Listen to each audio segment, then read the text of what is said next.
Come students, we will do the question number 15 of 6.3 exercise, question number 15. What is the statement? First of all, we will read a statement. A vertical pole of length 6 meter casts a shadow of 4 meter long on the ground. तो कोई भी vertical पोल आपको दिया गया है जिसकी length क्या है 6 मीटर है और उसकी जो शैडो है वो 4 मीटर बन रही है ग्राउंड पर, and at the same time a tower cast a shadow of 28 metre, find the height of the tower. तो देखिए बच्चों, ऐसे क्वेश्चंस आपको अगर एग्जाम में देखने को मिलेंगे तो डेफिनेटली स्टूडेंट्स आपको समझना है कि कैसे इन क्वेश्चंस को हम अटेम्प्ट करते हैं। तो दो टावर हैं स्टूडेंट्स, सबसे पहले एक पोल है, एक टावर है सॉरी। तो पोल कुछ ऐसा होगा छोटा, ये आपका पोल हो चुका है। उसके बाद एक टावर होगा जो कि इससे बड़ा होगा, तो उसको बड़ा बनाएंगे, कुछ ऐसा होगा बच्चों।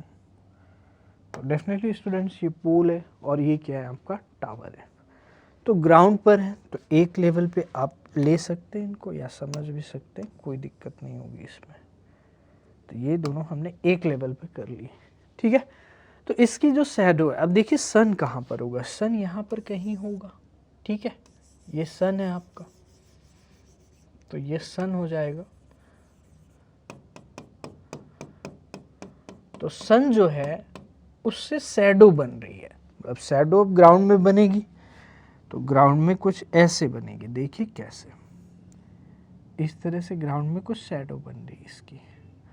तो जो 4 मीटर का है, ठीक है, जो 6 मीटर का है, pole of length 6 metre cost a shadow of 4 metre. तो जो 6 मीटर का है उसकी शैडो जो है 4 मीटर बन रही है। तो अब देखिए ऑब्वियस सी चीज़ है बच्चों, यहाँ पे हम क्या करेंगे, इस तरह से इसको ज्वाइन करेंगे। तो ये 4 मीटर है और ये 6 है। अब आपको ये समझना है बच्चों, यहाँ पर कॉन्सेप्ट क्या यूज़ होगा। कॉन्सेप्ट ये यूज़ होगा कि इस तरह से जब हम इसकी शैडो को बनाएंगे तो वही हमें फाइंड करनी है। तो उसकी शैडो कुछ ऐसी बनेगी और फिर आप क्या करेंगे, इसको ज्वाइन करेंगे इससे। तो ये सब ज्वाइन वाइन क्यों किया जा रहा है, ये चीज़ आपको समझना है। तो इस तरह से अगर सनलाइट फॉल हो रही है तो सन तो बहुत दूरी पर है, तो मैं कह सकता हूँ कि जो ये एंगल होगा वो इसके इक्वल होगा। ये चीज़ आप समझ पा रहे हैं क्योंकि ये सनलाइट की रेज है। तो सनलाइट ऐसे फॉल हो रही, ऐसे फॉल हो रही, एक पर्टिकुलर फिक्स एंगल पे फॉल होगी, तो ये एंगल इसके इक्वल होगा। अच्छा, ये वर्टिकल है तो ये 90 होगा और ये भी क्या होगा, 90 होगा। तो आप मुझे एक सिंपल सी चीज़ बताइए, क्या ये दोनों ही ट्रायंगल सिमिलर हो जाएंगे या नहीं हो जाएंगे, ये बता दो। तो कॉस्ट शैडो ऑफ 28 मीटर, तो ये वाली जो शैडो है ये 28 मीटर है और आपको ये वाली लेंथ निकालना है, यानी h हाइट निकालनी है, ठीक है।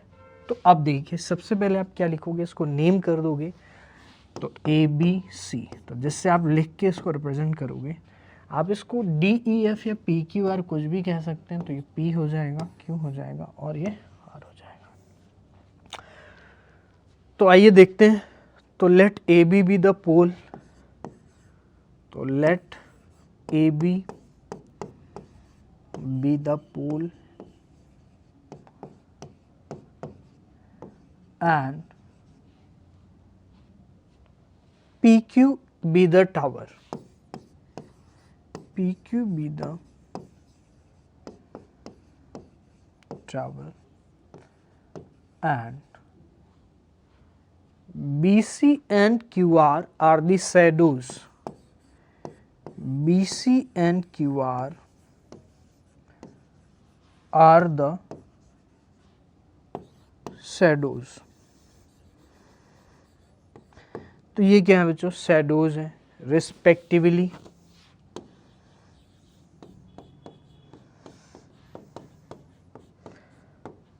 ठीक है, तो यहाँ पर ये आपकी क्या हो जाएगी, शैडो हो जाएंगी। अब देखिए यहाँ पर क्या करना है आपको सिंपल सा ये समझना है कि इसको सिमिलर हमें दिखाना है।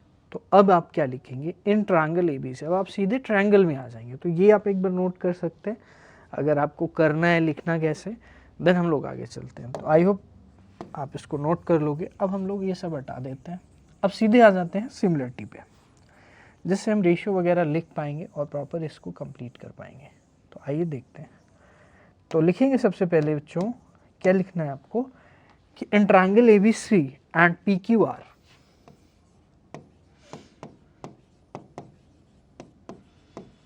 and PQR,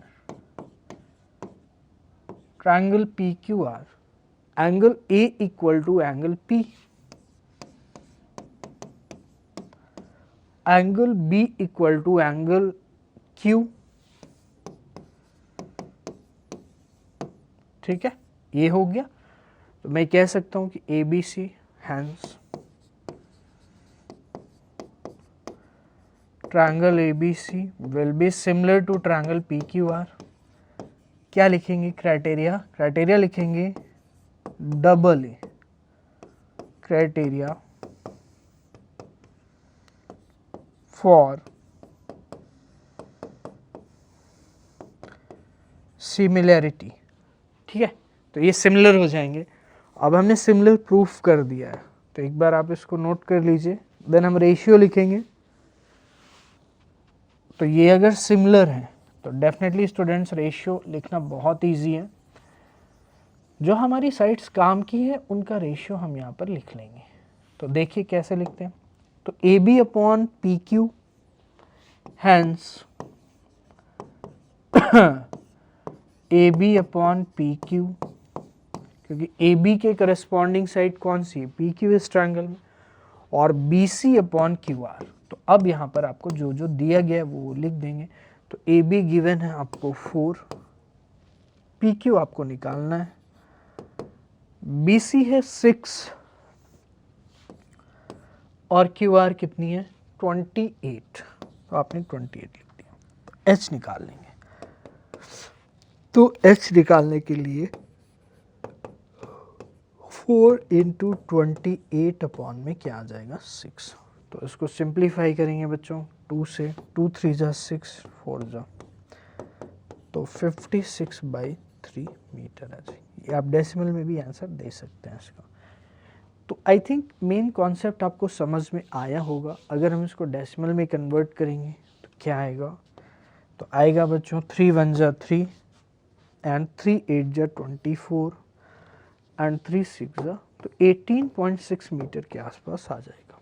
आपको ये चीज़ समझ में आई कि नहीं, जो कॉन्सेप्ट मैंने आपको बताया वो समझ में आना चाहिए कि कैसे सिमिलर होंगे।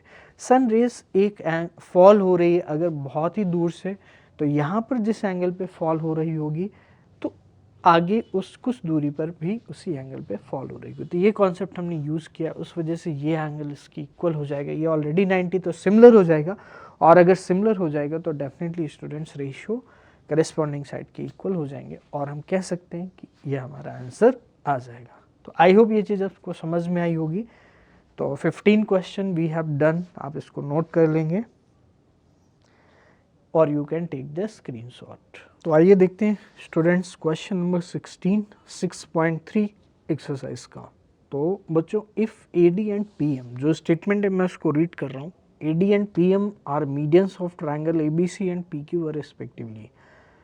तो जो AD एंड PM, जैसे आप देख सकते हो कि ये लेंथ AD आपकी बनाई गई है और यहाँ पर PM है। तो AD एंड PM जो है वो मीडियन बताई गई है आपकी कि ये मीडियन है कौन से ट्रायंगल की, ABC ट्रायंगल और PQR ट्रायंगल की मीडियन है respectively, where ABC and PQR similar है। तो ABC एंड PQR अगर सिमिलर है तो इससे बहुत सारी चीज़ें हम कंक्लूजन बना सकते हैं कि पहली चीज़ तो ये है कि बच्चों की जो रेशियो होगा करेस्पॉन्डिंग साइड्स ऑफ वो इक्वल होगा, first thing first. Second thing is that कि जो ये एंगल होंगे ABC एंड PQR ये भी क्या होंगे आपस में इक्वल होंगे correspondingly. That means A equal to P होगा, B इक्वल टू C होगा, sorry B equal to Q होगा एंड C इक्वल टू क्या होगा R होगा। ये चीज़ आपको क्लियर है। और बाकी आपको पता है अगर ये मीडियन है तो definitely students BD equal to CD होगा, Q इक्वल टू MR होगा। तो ये सारी चीज़ें आपको गिवन है। तो सबसे पहले हम लोग गिवन को लिख लेंगे एक बार। तो गिवन जो चीज़ें हैं वो हमारे लिए इम्पॉर्टेंट हो जाती है, ठीक है। तो गिवन क्या है, AD and PM are median and ABC is similar to PQR। Triangle ABC is similar to PQR, पहली चीज़ तो ये है बच्चों। दूसरी पॉइंट ये है कि AD and PM are median, PM are medians, तो ये हमारी मीडियन हो जाएगी, ऑलरेडी गिवन है। प्रूफ क्या करना है? टू प्रूव दैट, आपको प्रूफ करना है कि A B upon P Q is equal to A D upon P M.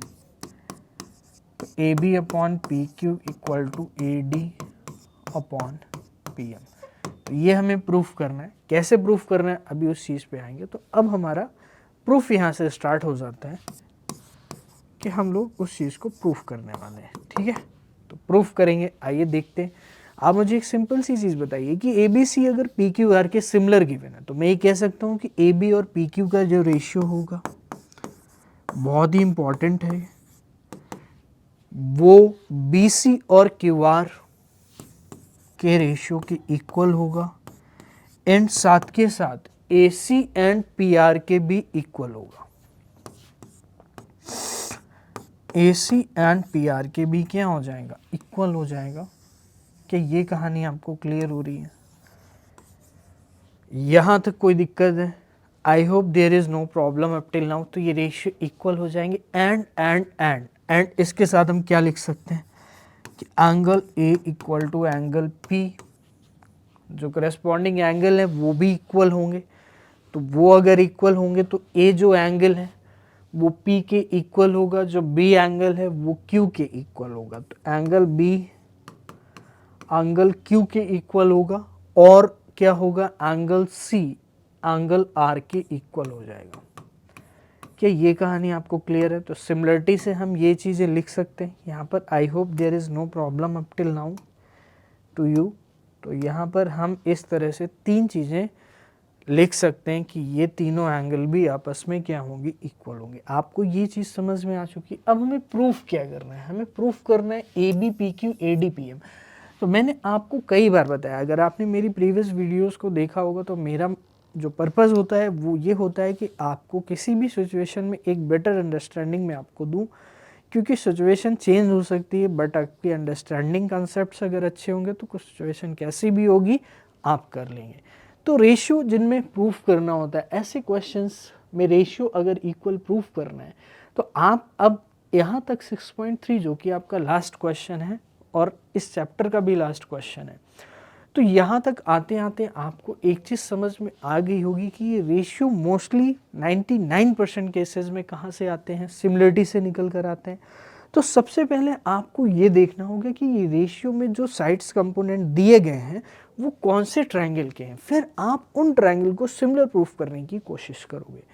तो ये की कंसेप्ट है इस क्वेश्चन का। क्वेश्चन करना ही ज़रूरी नहीं है, लेकिन हमें ये समझना ज़रूरी है कि क्वेश्चन को हमें अप्रोच कैसे करना है।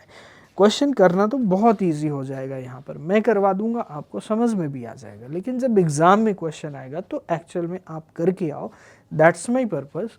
तो वो चीज़ आपको यहाँ पे समझना है। तो अब आइए, अब हम इस चीज़ को यहीं पे लीव करेंगे फॉर टाइम बीइंग।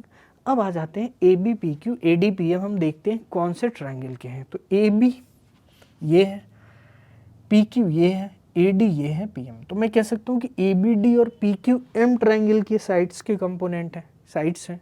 तो A B D and P Q M को ही हम क्या प्रूफ करेंगे? सिमिलर प्रूफ करने की कोशिश करेंगे। तो आइए अब हम लोग A B D and P Q M को सिमिलर प्रूफ करने की कोशिश करते हैं। अच्छा, अब कैसे प्रूफ करेंगे? बहुत ही सिंपल है, एक बार आप इसको नोट कर लीजिए, फिर मैं आपको आगे बताता हूँ कैसे प्रूफ करेंगे। तो आई थिंक ये आप नोट कर लोगे, स्क्रीनशॉट ले लोगे इसका, और हम लोग आगे चलते हैं। A B P Q A D P M हम लोग प्रूफ करते हैं। तो बच्चों इसको मैं इरेज करूँगा ये सारी चीज़ें, जिससे मुझे ये चीज़ें करने में बहुत ही इजी समझ में आ जाए। तो ये ए पॉइंट है, ठीक है। आइए देखते हैं। प्यारे बच्चों, आप मुझे एक सिंपल सी चीज़ बताएंगे कि जो एंगल बी है वो क्यू के इक्वल है। अच्छा, अगर मैं कैसे भी करके बी मुझे पता है इक्वल है इसके क्यू के, अगर मैं इन करस्पॉन्डिंग साइड्स के रेशियो को इक्वल प्रूफ कर दूँ, that means A B upon P Q equal to B D upon Q M अगर मैं प्रूफ कर देता हूँ तो डेफिनेटली ये सिमिलर हो जाएंगे और मैं रेशियो लिख करके आंसर को निकाल सकता हूँ। तो A B upon P Q हमें B D upon Q M के इक्वल तो नहीं दिया है, लेकिन बी डी जिस लाइन का पार्ट है बी सी वो इक्वल गिवन है हमें। तो क्या मैं बी सी को, आप मुझे बताइए कि ये मिड पॉइंट है, तो ये अगर मिड पॉइंट है तो बी सी को मैं टू बी डी लिख सकता हूँ।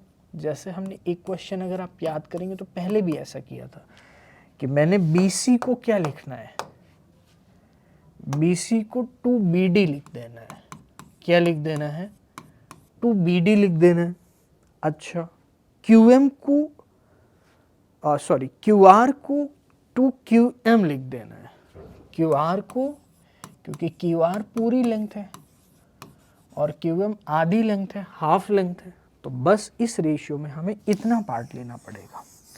इसका कोई काम नहीं है। अगर हमें उधर वाले ट्रायंगल को प्रूव करना होता, रेशियो में कहीं ना कहीं ए सी और जो आपका सी डी है और पी आर और एम आर को इन्वॉल्व करना होता तो हम उधर वाले को लेते। तो अभी हम इतना पार्ट लेंगे, तो A B upon P Q, ठीक है बच्चों, बराबर बी सी अपॉन में क्यू आर। तो A B upon P Q, B C कितना है? टू बी डी है, और क्यू आर कितना है? क्यू आर बताइए, टू क्यू एम है। क्या ये कहानी क्लियर हुई? दो से दो कैंसिल हो गया है, तो ये आप नोट करेंगे। मैं इसको इरेज कर देता हूँ क्योंकि अब इसका काम ख़त्म है, तो इसको हम इरेज करेंगे। तो आप नोट करते चलेंगे वीडियो को पॉज करके, और आपको यहाँ पर डेफिनेटली कोई दिक्कत नहीं होगी। और A is equal to P हम ऑलरेडी प्रूफ कर चुके हैं, तो एक बार इसको मैं सही से लिख लेता हूँ, A B upon P Q. So just a second,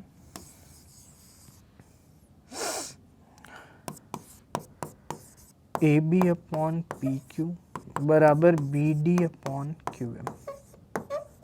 ठीक है, तो अब आप ध्यान से देखो, A B upon P Q और बी डी मतलब ये पार्ट, ये वाला इतना पार्ट, अपॉन में क्यू एम इसके इक्वल है। अच्छा, अब इनके बीच का इंक्लूडेड एंगल बी है और यहाँ पर क्यू है, तो क्या मैं कह सकता हूँ, जो मैंने इरेज यहाँ पे कर दिया है, B is equal to Q हम ऑलरेडी प्रूफ कर चुके हैं क्योंकि ये पूरा ट्रायंगल सिमिलर था। तो and angle B equal to angle Q. तो by SAS criteria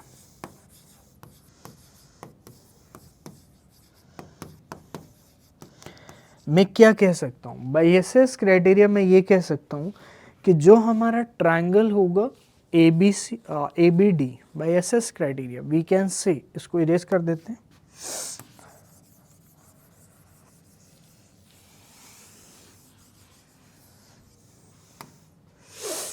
SAS criteria triangle A B D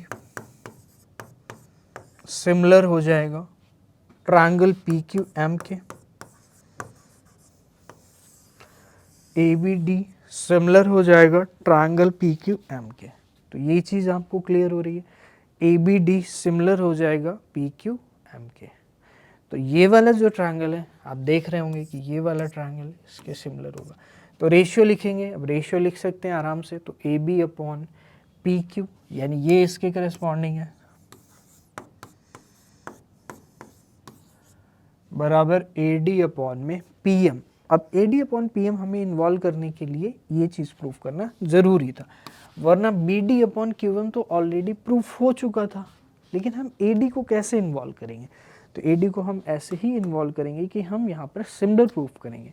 अब मैं कह सकता हूँ कि हमारा एसएएस क्राइटेरिया से ये चीज़ें इसके सिमिलर हो गई हैं, तो रेशियो करस्पॉन्डिंग साइड्स का यहाँ पर क्या होगा, प्रोपोर्शनल। तो ए डी अपॉन में क्या हो जाएगा, पी एम। तो यही हमें प्रूफ करना है बच्चों, आप देख सकते हैं, देयर इज़ नो प्रॉब्लम। तो हैंस प्रूव्ड लिख देंगे यहाँ पे। तो I hope there is no problem up till now. ये क्वेश्चन बहुत ही इम्पॉर्टेंट है और बहुत ही ईजी सा है अगर आप इसको थोड़ा सा ध्यान से करेंगे। तो I hope it is done.